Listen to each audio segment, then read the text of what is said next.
वो हिंदू लोग बाहर निकाल लेना देश से। किसे? हिंदू लोग मुसलमान को।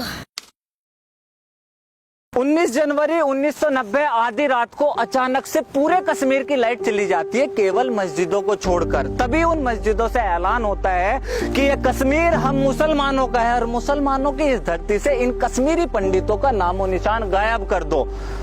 ठीक 2 दिन बाद पूरे कश्मीर से केवल 2 आवाजें आती हैं, गोलियों की, दूसरा बच्ची और औरतों की चीखों की। मुझे बहुत बुरा लगा जब मैंने आसिफा की कहानी सुनी थी।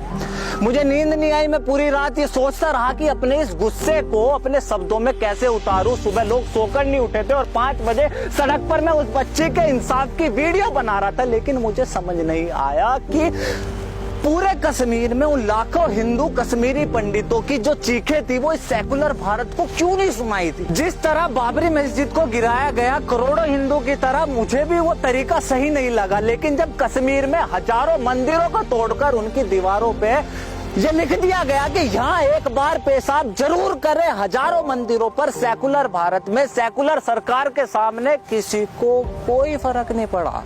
सरकारें नाम बदल रही थी और हम सरकार को गाली दे रहे थे। जब ताजमहल की बात हुई तो समझ नहीं आया क्या चाहते, लेकिन भाई साहब यकीन करना भारी हो गया जब देश के 2500 गांवों का नाम बदलकर उन्हें एक इस्लामिक नाम दिया गया। उस ताजमहल के लिए लड़ रहा था जिसे बनाने के बाद कटने वाले 20,000 हाथ हिंदुओं के, तो उस औरंगजेब ने जिसे हिंदू और सिखों की खून के नदी बहा दी। किसी को क्यों फर्क नहीं पड़ा जब आजाद भारत की रोडों का नाम एक ऐसे इंसान के नाम पर रखा गया। भगवान कसम, ये आज नागरिकता कानून आया तो पता चला ये भारत सेकुलर देश है।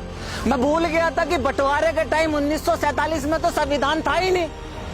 ये हिंदू ही भाई थे जिन्होंने कहा था कि मुसलमान भी हमारे भाई है, जो इस देश में रहना चाहता है वो रह सकता है। आज उसी हिंदू से ये पूछा जा रहा है, भाई साहब ये हिंदुस्तान का तेरे बाप का है? पहले बाबर, फिर हुमायूं, फिर अकबर, जहांगीर, शाहजहां, औरंगजेब, उसके बाद अंग्रेज, उसके बाद बंटवारा, उसके बाद इन राजनीतिक पार्टियों की 70 साल की नीतियों ने इस देश के हिंदुओं के चुत्तड़ मारने के अलावा और कुछ नहीं करा। और अब मुझे कोई ये समझाएगा कि इस CAA और NRC में किसी भी हिंदू का क्या लेना देना है? सबसे पहले तो बहन का टोपा, ये नागरिकता कानून है क्या? मुसलमानों को छोड़कर बंटवारे के समय पाकिस्तान, अफगानिस्तान और बाद में बांग्लादेश में भारत का जो भी नागरिक रह गया था, बाद में प्रताड़ित हुए, जान बचाकर भारत वापस आ गए। आज 70 साल बाद उसे भारत की नागरिकता दी जा रही है। चूंकि इन 3 देशों में भारत के मुसलमान नहीं रहते, इसलिए इस कानून से मुसलमानों को बाहर रखा गया है। लेकिन सवाल ये है कि सरकार CAA कानून ला क्यों रही है? वेस्ट की दुनिया मुसलमानों को एक रेडिकल इस्लाम और आतंकवाद की नजर से देखती है, लेकिन केवल एक भारत का ही मुसलमान ऐसा है जिसे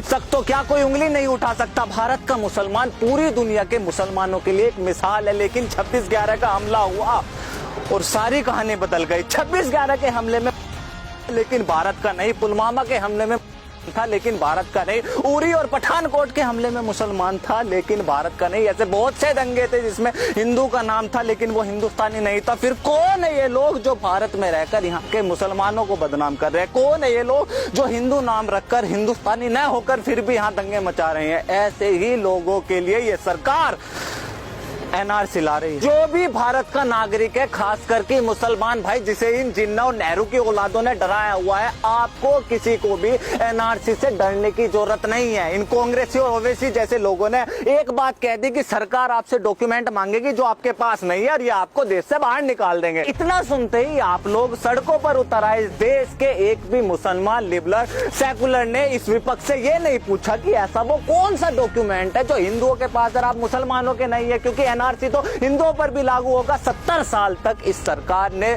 गरीबी हटाओ, देश बचाओ का नारा दिया। 70 साल तक अपने आप को एक मुसलमानों की सरकार बताई और आज 70 साल बाद यही सरकार मुसलमानों कह रही है कि आप पे एक ऐसा दस्तावेज नहीं है जो आप अपनी नागरिकता साबित कर दो। ऐसे पाखंडी घुसपैठी सरकारों पर आप सड़क पर आ रहे हैं। मुझे पता है ये गुस्सा बहुत सारी चीजों का है। गरीब को घर घर में बिजली, चूल्हे की जगह सिलेंडर, सभी को बैंक खाते, गांव में सुविधा, व्यापारियों को GST, किसानों को सब्सिडी और देश को सही मायने में कश्मीर। मुझे पता है गुस्सा किन चीजों का है। सबसे पहले तो CAA इस देश के किसी भी मुसलमान की नागरिकता नहीं छीनता। दूसरा, हर देश का अपने एक रजिस्टर होता है जिसमें उस देश के नागरिकों के नाम होते हैं। उस रजिस्टर को देश का NRC रजिस्टर बोलते हैं। NRC केवल मुसलमानों के लिए नहीं बल्कि देश के हर एक नागरिक के लिए। तीसरा, अभी सरकार ने इस देश में एनआरसी लागू नहीं किया, कौन से दस्तावेज लिए जाएंगे, कितने साल पुराने होंगे, लाइन लगेगी या नहीं लगेगी, कितना खर्च आएगा, अभी तो सरकार ने इन सब चीजों का जिक्र ही नहीं करा। जो चीज अभी आई नहीं, लागू नहीं हुई, दिशा निर्देश नहीं मिले, उस चीज के लिए पिछले 10 दिन से इस पूरे देश में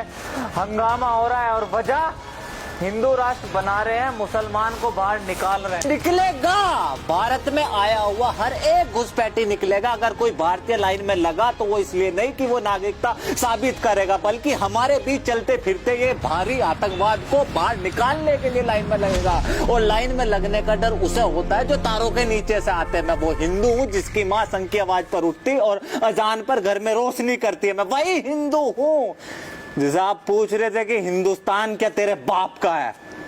this is Alok Kumar from talk, see you next video. जय हिंद।